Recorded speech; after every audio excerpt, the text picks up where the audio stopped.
Chef Michael Cimarusti just did something only a handful of chefs around the world ever will. His restaurant Providence earned 3 Michelin stars. Plus, it also holds a green star for its sustainable practices. Only 38 restaurants in the world can make that claim. Providence, which first opened its doors in 2005, has become a Los Angeles institution built around seafood, stewardship, and the guest experience. For 2 decades, it has set the standard of what's possible for American seafood cookery, while also nurturing a generation of cooks who have shaped the city's dining culture. In our conversation, we talk about what it takes to sustain excellence for 20 years, how Michael thinks about leadership and mentorship in the kitchen, and what it means to be a steward of the sea. If we cease to care about the ocean and everything that lives there, then it will cease to exist for us. We also zoom out to the current state of LA itself and the challenges that the restaurant industry continue to face. All of the issues that the new administration has brought down on the city have been maybe one of the biggest hurdles that I've ever seen in 30 years, This is Unplated with Antonio Diaz.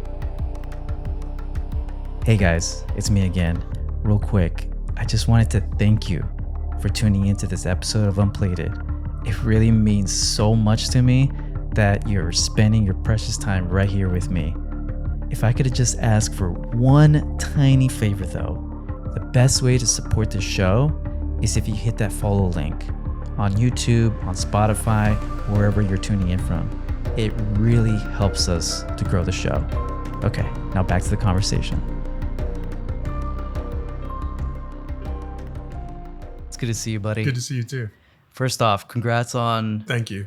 3 Michelin stars and achieving 20 years of running this place. Mm-hmm.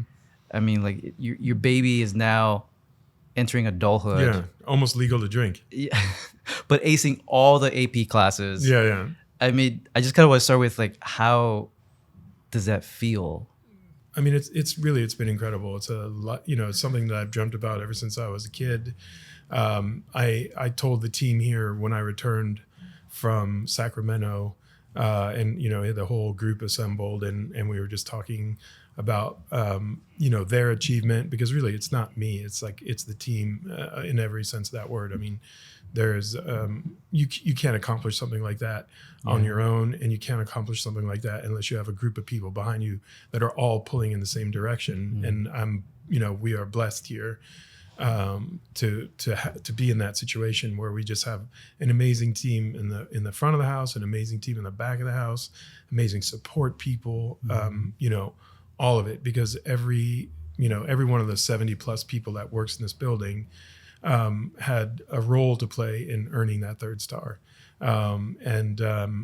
We get people come here day in and day out to give their very, very best. And that's what it takes. But getting back to the story, I was sitting there with a team and we were talking about earning the 3rd star. And I told them, like, look, I never had the opportunity to work in a 3 Michelin star restaurant. When I was a kid and I was coming up, I worked in a 2 Michelin star restaurant over in France, a couple of them actually, but never a restaurant that had already earned the accolade of 3 stars. But together as a team and with your help, we've created a 3 star of our own. What are the parameters to get 3 stars? Because honestly, I really don't know. I wish I could tell you that. I mean, I know that, consistency is key. Execution is key. I know that, I think, 3 stars share, many things in common, but I think chief among them is there's just sort of a vibe that exists in the restaurant. It's a culmination of all sorts of factors, the decor, the china, the glass, the silver, the service team, everything just has to be basically on point all the time. I think the thing that is, to me, that is most meaningful about earning the 3rd star is the fact that, Michelin is, they're known for having famously anonymous inspectors. And I can tell you that is absolutely the case. Like, we've never been able to pick one out, never really spotted one and said, well, unequivocally, that is a Michelin inspector. Make sure you take care of table 11, whatever. And so that, I mean, to me, that means the only way that you can truly like excel on the Michelin scale is to treat every guest like a Michelin inspector. Like every single dish, every tiny, from the tiniest little bites to the final courses of the menu have to be, executed to the highest level every day. It's a success that is, that comes like one plate at a time. There's no, there's no other formula than that. It's like, honestly, like just being, fully invested in the experience of every single person that walks through the door. Yeah. And those experiences are created by a series of tiny little dishes that we send out of the kitchen, each one building on the next, and each one hopefully executed to the best of our ability. And, and it's me and Tristan and our two chefs, Regina and Danielle, who are back there, and Mac, of course, in the pastry, are back there every day, just making sure that the work we do is at the very highest level that we can muster. As you kind of look back 20 years, how have you changed as a chef, as a person throughout the 20 years since 2005? No, I mean, the changes have been immense. I mean, certainly to the restaurant, but myself, I've changed a tremendous amount. I mean, I'm just a much more mature chef nowadays. I feel like, I don't know. I feel like for years I was kind of working to prove something, you know what I mean? I'm not quite sure what that was.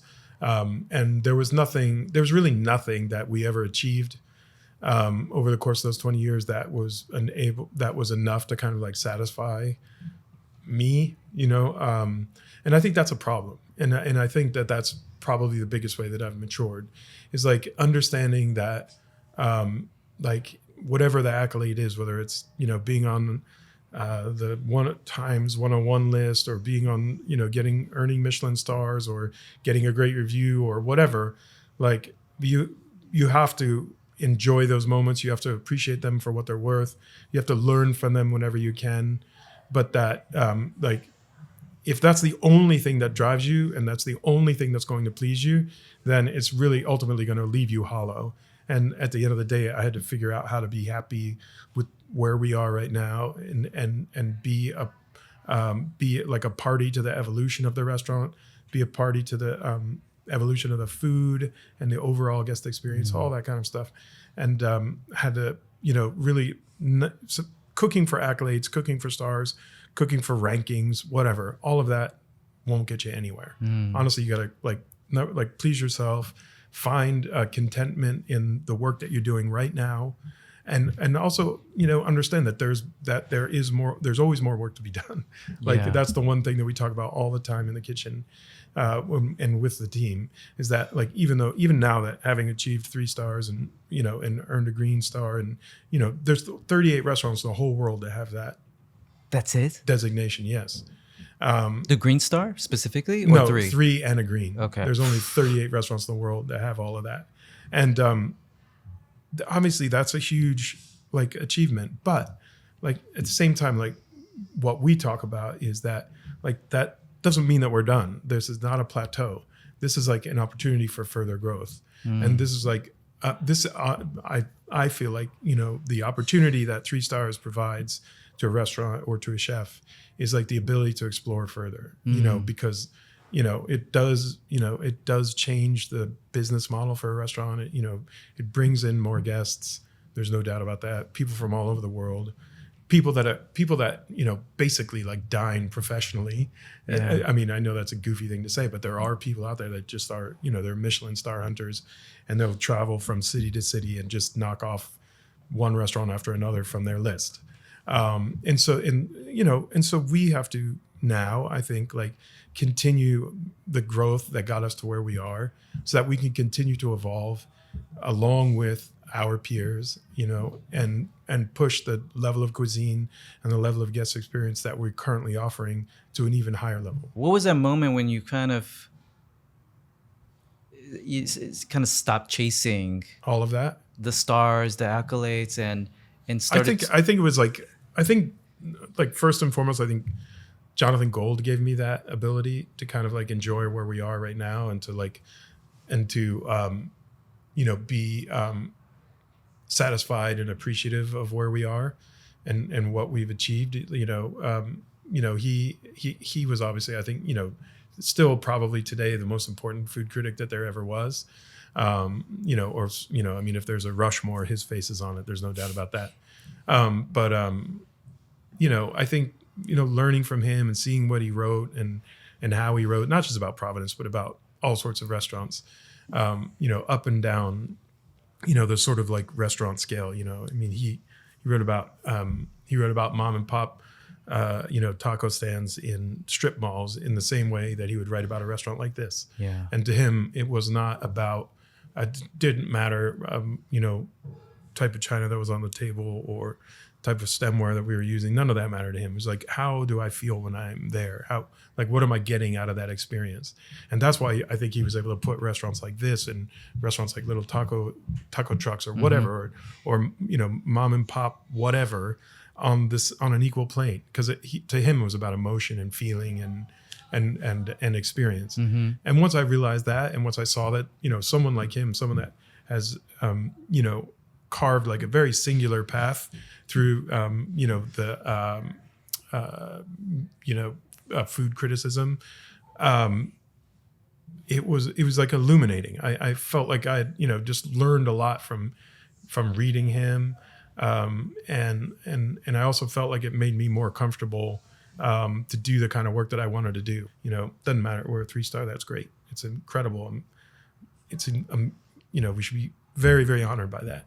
And we should also understand that it's a huge responsibility, and it means that, we kind of have to like almost reinvest ourselves in the work that we're doing, and really continue to push.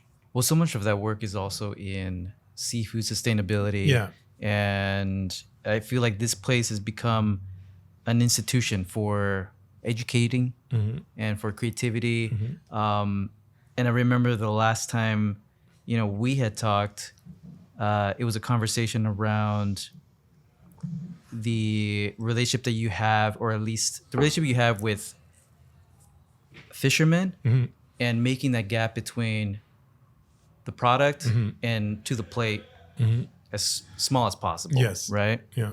What is that line or balance between the stewardship of the ocean mm-hmm. versus like a luxury product? Can both live independently?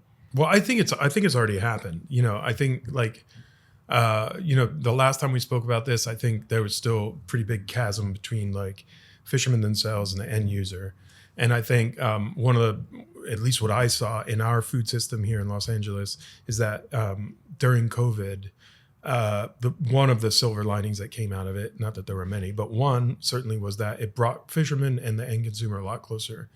Because, most of our local fishermen here in Southern California, like let's say from Santa Barbara down to San Diego, made a living, going out fishing, plying their trade, and then selling into the system, the larger system. So selling to wholesalers, sometimes like, much bigger wholesalers than the type that we would be dealing with. People that were maybe like one step on the food chain above the folks that we were buying from. Right. And so they remained kind of anonymous. They did their work. They sold the fish into the system, and that was it. Wherever it wound up, it wound up. Now, like with the reality of COVID, kind of like upended all of that, because there were far fewer end users there. In this case, end users being, restaurants like this one, where, fishermen would sell into the system and then we would buy that fish. So that, fishermen had to figure out a way to sell their catch, because it wasn't winding up in restaurants because people weren't going to restaurants anymore.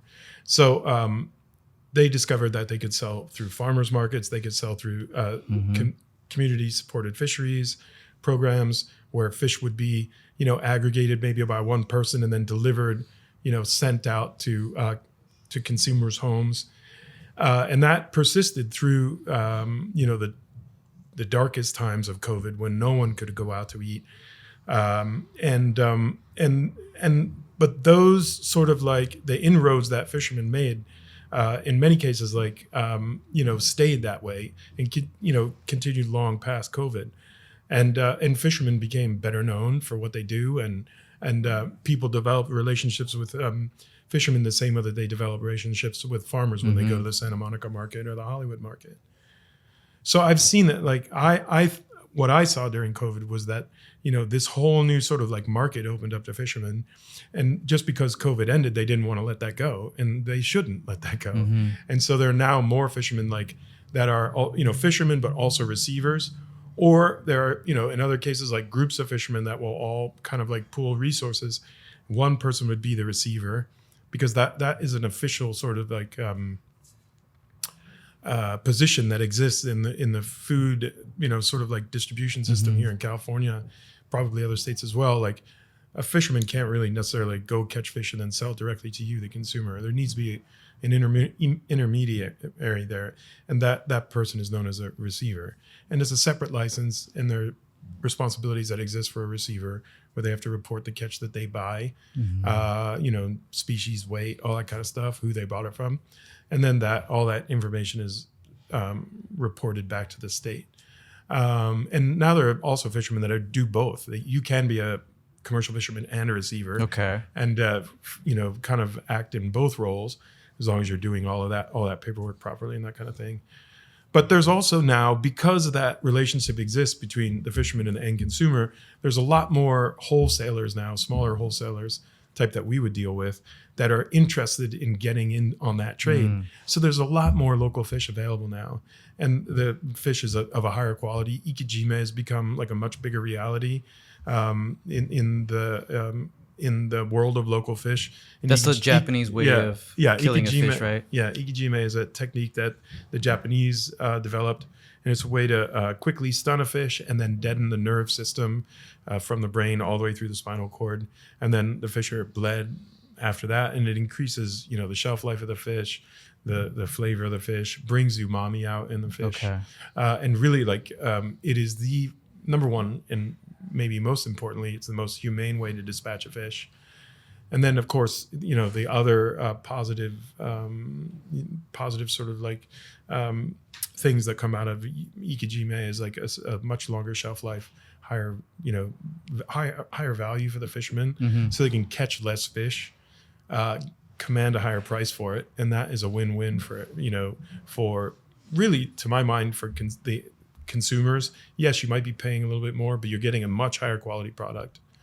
But it's also a win for the fishermen, because they don't have to go out and catch as much fish. Okay. And then it's a win for the resource too, because much better that a fisherman goes out and catches, let's say, 500 pounds and gets 1.5 or 2 times the price for it, than he goes out and catches 1,000 pounds, doesn't treat it quite as well, and gets a much lower price. Makes way more sense. Right. Yeah, for everyone involved, really. But that's good. But also, like, the fact that fishermen are out there doing that nowadays, and commanding higher prices, is really more commensurate with the level of work and the investment that fishermen have to make to bring a product like that to market anyway. So what they should be getting paid in the first place. And so, I feel like the scales are really kind of balanced in that area, for fishermen here in Southern California. That's the one thing that I've noticed, that the good that came out of COVID was the level of respect that the home cook now has for ingredients and sourcing. I think because we were all stuck at home, we started to really focus on cooking and understanding the art of cooking, sourcing, using ingredients. So I think like that's one good thing that kind of came out of it. Yeah, for sure. It's educated a lot of people and pushed them to cook more. But I think the other thing you'll see now a lot when you go out, I'm sure you're out eating all the time in restaurants in Los Angeles, you see a lot more local fish on the menu now. That's right. Like a lot more than there used to be, which is just a great thing, because our local fisheries, like rockfish, all that kind of stuff, which, probably the most prolific fishery that we have here in Southern California. Most of that fish just gets sold into the system. We get like filleted and skinned and then just sold as rockfish. But there are, 30 some species of rockfish that are native to Southern California. And they're all, one very different from another, and they should be recognized as such. And and there's some that command higher prices than others, and that seems right to me as well. And the fact that that now it doesn't, you wouldn't see just rock. I would hope anyway that we go out nowadays, you don't just see like rockfish on the menu. You'll see like vermilion rockfish or Right. something like that, or you'll see copper rockfish or whatever. The species. You'll see the species, and so the those our local fish now are getting their due, Yeah. which is a good thing. Who was the person that kind of planted the seed in you to have a greater like respect and honoring? I think it was The when seed. we were part of the pilot program with Dr. Dish. Providence Okay. was the very first member of Dr. Dish in Southern California. And then after a couple of years, we actually took over the program because the guy that founded I it remember. kind of didn't want to do it anymore here in Southern California. So then I ran it for a little while. Really, that was where it came from. I was introduced through Sean Barrett, who was the founder of Dr. Dish, to a bunch of local fishermen up in Santa Barbara. And then, and that really kind of like planted the seed for me. And that really, kind of got me looking a little bit closer to home for our ingredients. And, we still do to this day. Like right now, tonight, we'll be serving beautiful ikijime black cod, which was caught in Santa Barbara, just absolutely like perfect fish. We bought it Saturday. We've been dry aging it upstairs for 5 days. And now like you take that fish off the bone and take it out of the skin, and like it almost like you can see the fat glistening off of it, and there's not a lot of other fish that are as luxurious and delicious as black cod. The fact that it's being harvested 20 miles from here is a good thing. Yeah. But like growing up back in New Jersey, Yeah. right? Mhm. And New England, New Jersey and Rhode Island. Yeah. You're I okay. grew up in New Jersey, but New Jersey. spent a lot of time in Rhode Island. Was it your grandfather that would take you out fishing, Mhm. And my father. and your father? So we went they a were lot. kind of like the ones that planted that seed Oh, for of sure. of fishing. hmm Yeah. How old were you when they would take you out Very to fishing? like I don't know. I probably start. I mean, the earliest memory that I have is like being in my grandfather's apartment in Pawtucket, Rhode Island, and I was there for my birthday, and he like came out from his bedroom with something behind his back for me, and it was a little, my first fishing rod, a little black and white fiberglass rod with like an old like closed face spinning reel, which I still have a perfect image of what it looked like in my head, and I still remember that moment. And he took me out fishing, and the next day in a little park in Pawtucket, Rhode Island called Slater Park, and that's where I caught my first fish. And from that time on, I've been like hooked. But I don't know. I was maybe 5 or 6, something like that. Okay. Pretty young. What kind of? I'm just curious. Like, what kind of conversations would you have fishing, like with your dad, grandfather, all like sorts of things. Yeah, because it'd be hours and hours. Yeah. We would just talk about whatever, like that. I think that's the beautiful thing about fishing, sport fishing anyway, is that when you go out and you fish with someone and you have an experience like that, like really, really bonds people together. Yeah. In a very real way. Like I had the experience a couple of years ago of I was in Gloucester on vacation with some really dear friends of the family, and I went fishing with this guy Sam Jenikes, who's one of my best friends, and his daughter Chloe, who's now getting her working on her PhD in marine toxicology at Scripps University down near San Diego. But I took, this was only a few years ago. She was a grown woman. She was like 20 years old or 21 maybe, but she'd never been fishing before. And we went out striper fishing with this guide that I go with every year. And we had an epic day. We caught, between the three of us, probably caught and released 60 striper, and kept a couple for the table, killed him ikijime on the boat and everything. But, Chloe, I still have photos of her, from that day. Yeah. And I've never, the level of joy that was painted all over her face, like the exuberance for the experience was just like unbelievable. It's such a great thing to take someone out there first time and catch a fish with them and experience that. It's a really special thing, and something that, like, once you've experienced it, it's very easy to see why people get so hooked on it, because they say it gets in your blood, and it's absolutely the truth.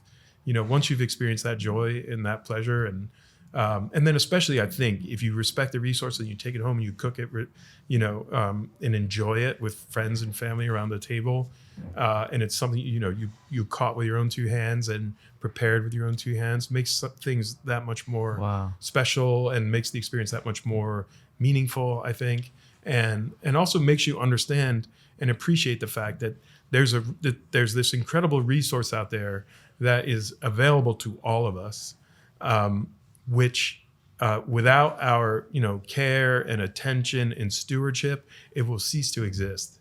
And the more connected you are to that, if it's not an abstract idea, if it's something very tangible, something you've experienced yourself, we've gone out, caught a fish, clean, brought it home, prepared it, enjoyed it with friends and family. If you've not had that experience, you don't have that level of connection, then the care and stewardship of that resource maybe won't mean as much to you.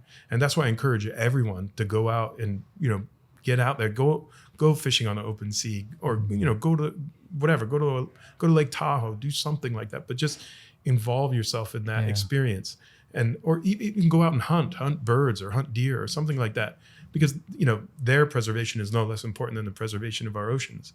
So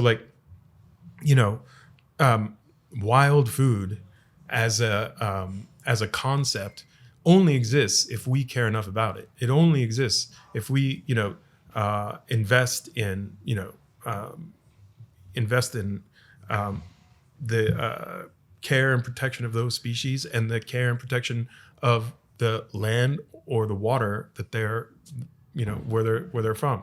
If we cease to care about the ocean and everything that lives there, then it will cease to exist for us, and that will make it a much more difficult existence on this planet. We already are having a hard time feeding 7 billion people.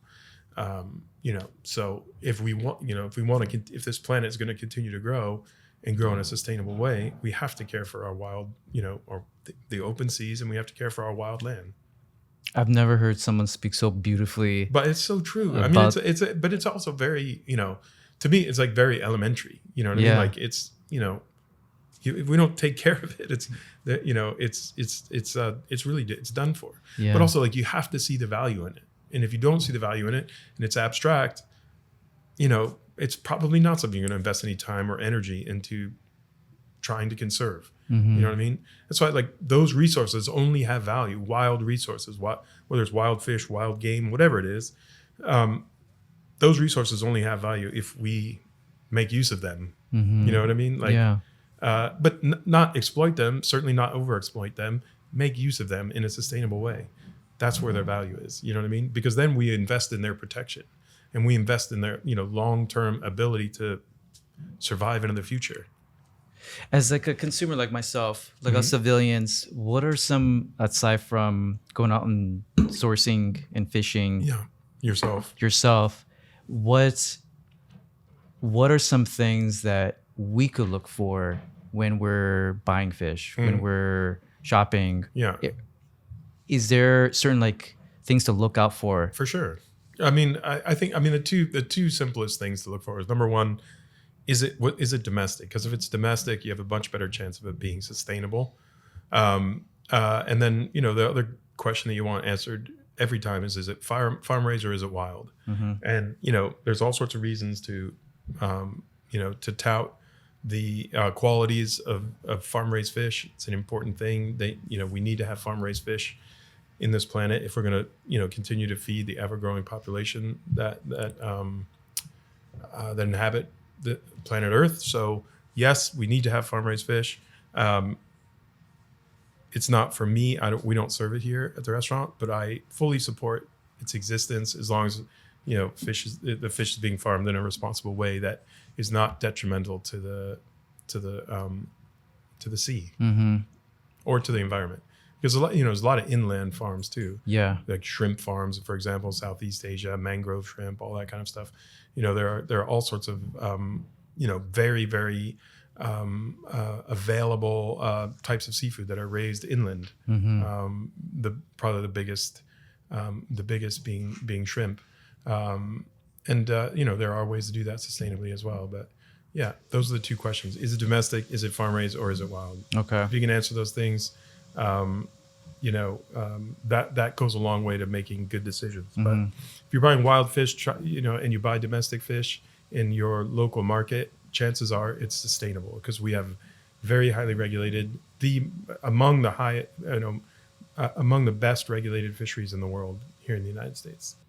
So many incredible chefs that are running restaurants now, they've kind of gone through the ranks of working under you. Yeah. What how do you view the role of leadership and mentorship when it comes to prepping like the next generation of chefs?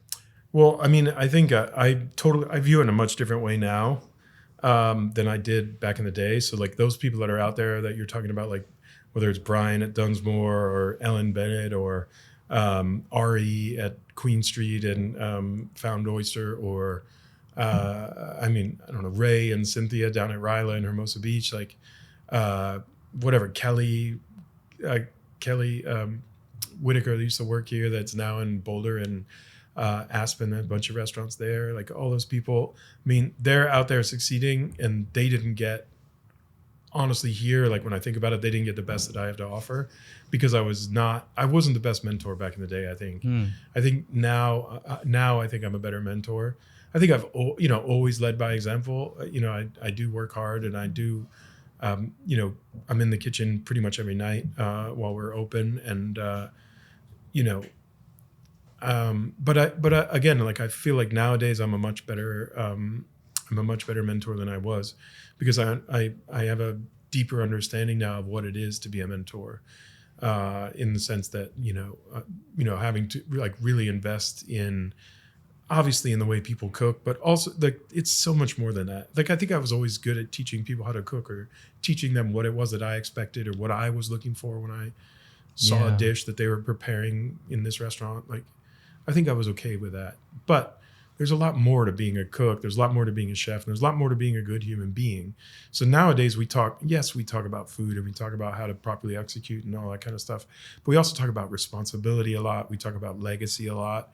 Talk about like, the impact that each individual has on the team, and that, you it's like very clear. You have two choices. You're either, going to have a good impact on the team and the overall smooth operation of the restaurant, or you're going to have one that is less positive. And, of course, like we want a whole group of people here that, who have nothing more in mind than, the overall success of the restaurant and the success of the team, because one person goes down, everybody goes down. Yeah. Like,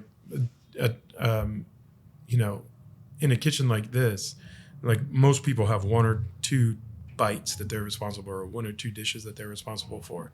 And so like if any one person on any given station starts to stumble, like we all have to pitch in to bail that person out and get them back to a place where they're comfortable and cooking at their highest level. Yeah. Because otherwise the experience falls short. Everyone has something to contribute to that. And I think, nowadays when it comes to mentorship, I think I'm better at making people understand how important their role is, and how important it is that they uphold the standards that they've been taught, and how, like almost everything in cooking is a choice. Almost everything, like in a restaurant like this, like there are very few things that are left to chance. And so at that point, it comes down to choice. It's like, if you make a mistake or whatever, making mistakes is perfectly acceptable and expected. People make mistakes. That's the way. Sure. That's the way the world works. It's understanding when you've made one and being sure that that mistake never finds its way into the dining room. You know what I mean? And finding the very best way to recover from whatever mistake you've made. The people that are most successful here are the people that really drink the Kool-Aid. Like they just get it. They understand like what this restaurant is and how it functions and why we do what we do and all that kind of stuff. And I feel like if you really feel that and you understand like what makes this restaurant tick, and you spend a good amount of time here, that you could probably take that with you and go, do your own thing. And, if you really embraced all the stuff that you learned here, then hopefully you'll be successful on your own as well. And I'm sure like throughout the 20 years to get to a point where you're firing on all cylinders, every service needs to be either perfection or near perfection. Every dish, everything. And it's a testament to the 3 stars and like all the accolades and like what you built. Can you recall some early mistakes or even pivots or failures throughout throughout your career? Like what kind of stands out as like turning points for you personally? At the beginning, I like at the very, very beginning, we were just overly ambitious. Like I just didn't know, you know, I didn't understand my own limits or the limits of the kitchen, or the limits of the team that we had put together. And so like when we first opened, we were like way overly ambitious and had, 2 different tasting menus and an a la carte menu and all this, just way too much stuff. And, and I quickly learned that you cannot deliver at your at your very best when you're trying to focus on all that stuff. It's just too much. Yeah. And I mean, that was a huge one. I mean, we quickly pivoted away from that. And then over the years, we still had like a tasting menu that you could pull certain courses from. So you could come here and have, like 5 courses, or you could have 9 courses, or you could have the chef menu, which was 13 courses, or you could have a la carte. And then eventually we did away with the a la carte and just with the tasting menu. And then now we arrived at where we are today. And this was like started post-COVID. We offer one menu. Okay. And we offer a vegetarian menu. So if you come here and you don't eat shellfish or whatever, or raw fish or, whatever, then we offer you a vegetarian option. And so that's where we are now. And we try to be as flexible as we can, but, it gets really difficult, and people's allergies and aversions get very, very specific. And especially in Los Angeles. We are in LA. Yeah. But, hey, I mean, God bless them, because it's the general public out there that's kept this place open for 20 years. We try to do what we can to accommodate as many, allergies as we can. But, at the end of the day, there are certain things that are, no matter how big your team are, just a little bit beyond like your ability.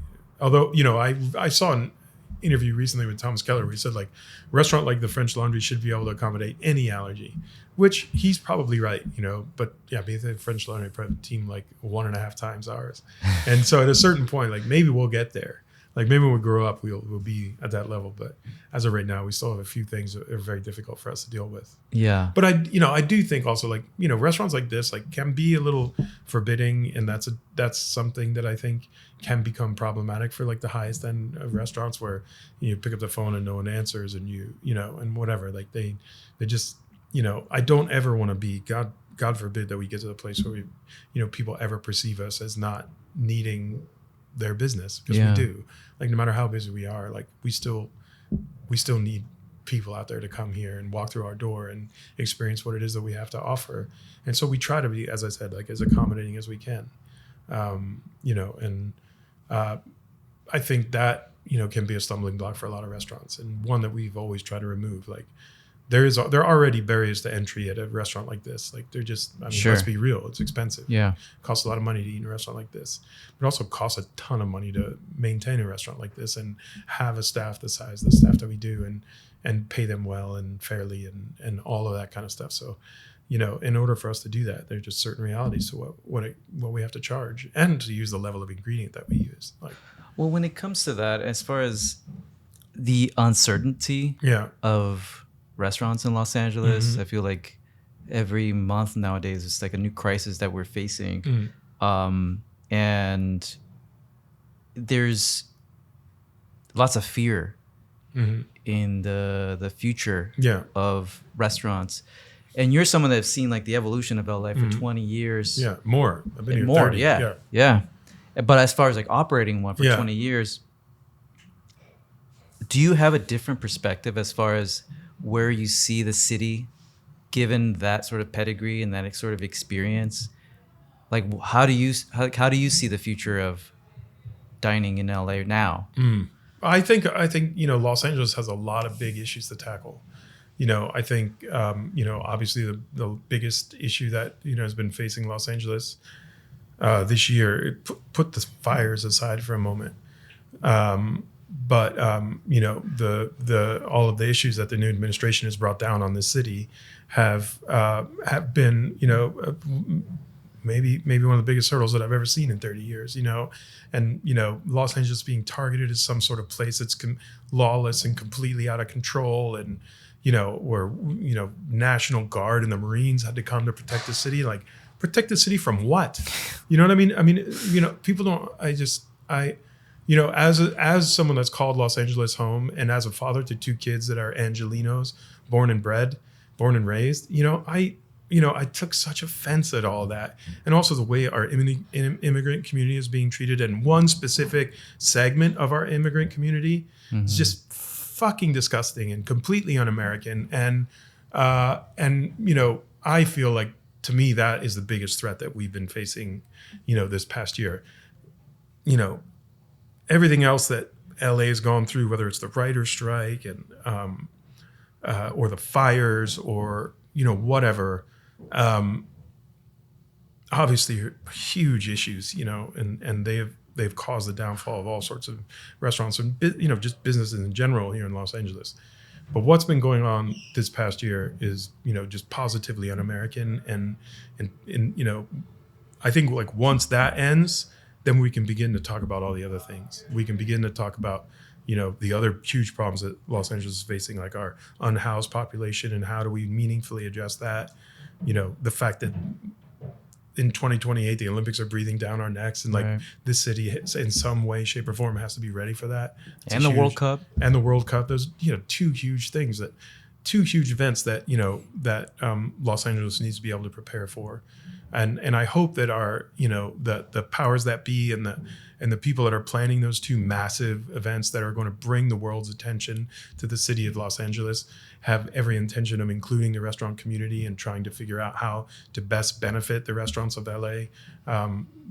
Because, we truly have something here in the restaurant community in Los Angeles, and the incredible breadth of experiences that you can have in LA in our restaurants. It's something very, very special, and something that, you'd be hard pressed to find anywhere else in the world. And it needs to be, properly appreciated and really showed off for those two big events. And so, honestly, the leadership here in LA should be focused on that, should be focused on trying to help find a path for restaurants that have been struggling since, the writer's strike and the fires, and then what's been happening here in 2025. Try to help them find a path forward, so that they'll be here in 2028 when the Olympics happen, or when the World Cup happens, and so that the restaurant scene will still be, vibrant and vital and dynamic, and really, an incredibly important facet of what makes the city of Los Angeles the city of Los Angeles, because it is. And it's time that, I think it's, it's time that I do believe that, people have recognized just how special the restaurant scene here is in LA. Now I think it's time for, the LA City Council and the mayor's office and everything to partner with our industry in a meaningful way to try and really kind of cure some of the ills that have been plaguing Los Angeles restaurants ever since, really COVID. Yeah. I mean, I've never been more proud to be in LA and like so proud of the city, but to hear you speak so passionately of, like, especially of our immigrant community, the backbone of this restaurant industry, it means a lot. And I'm like super proud to have you like part of Los Angeles and shaping the story of LA. Someone at your caliber, representing LA with 3 Michelin stars, a green star, and so many accolades. It's an honor, man. It's really an honor to sit down with you and to catch up with you. I feel like there's this could be a several part series, because I feel, really I feel like yeah. there's a, especially now in the city, like it's like there's been so many things we had to like pick ourselves up and dust ourselves off from, since 2020.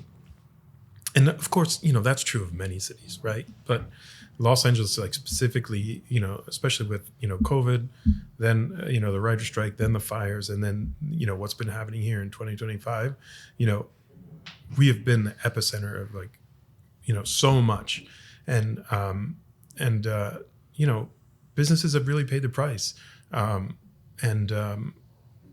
Yeah, it's sad when you see all these places that you know and love, and you see them fall, because behind each one of those things, like, yeah, it's obviously it's not great for the city. It's not great if you're a business owner. It's not great if you're a landlord, whatever. But also behind that, there are probably, every restaurant, like there's an ecosystem that exists within that restaurant that probably employs, 30, 40, maybe 50 people who are taking money home to their families, keep their kids in school, keep their kids clothed and fed and all of that kind of stuff. So every time, a small business fails here in the city, like there are, there's this ever expanding network of issues that are created by that.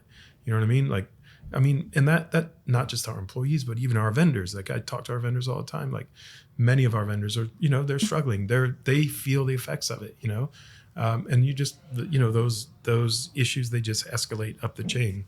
And so every little place that closes, whether it's a big important restaurant whose name or whether it's a tiny little mom and pop place, sends ripples through the city that are, in some ways intangible, but they're felt by someone. Right. And they're felt by a family or whatever. That needs to be certainly needs to be recognized by the city council, by the mayor's office, and try to do something to try to help more businesses stay afloat.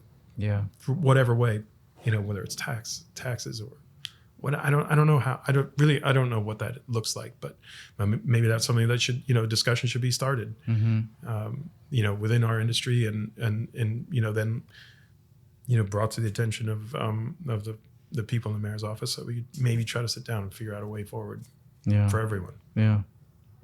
What if there was, in order to be in politics, you had to spend at least a day inside a restaurant kitchen, or just a small business, man, just something. Yeah. You know what I mean? Like just to understand. Yeah, just like have an idea, like meet people, shake their hands, like learn a little something about them and family and everything else, and it's like, because it's like small businesses like this. That's what makes this city. Period. Mm-hmm. You know what I mean? Like that's it. It's not the big giant studios.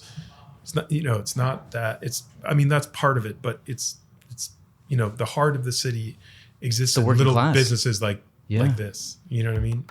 That's where the majority of Angelinos are employed, and ever more so, right?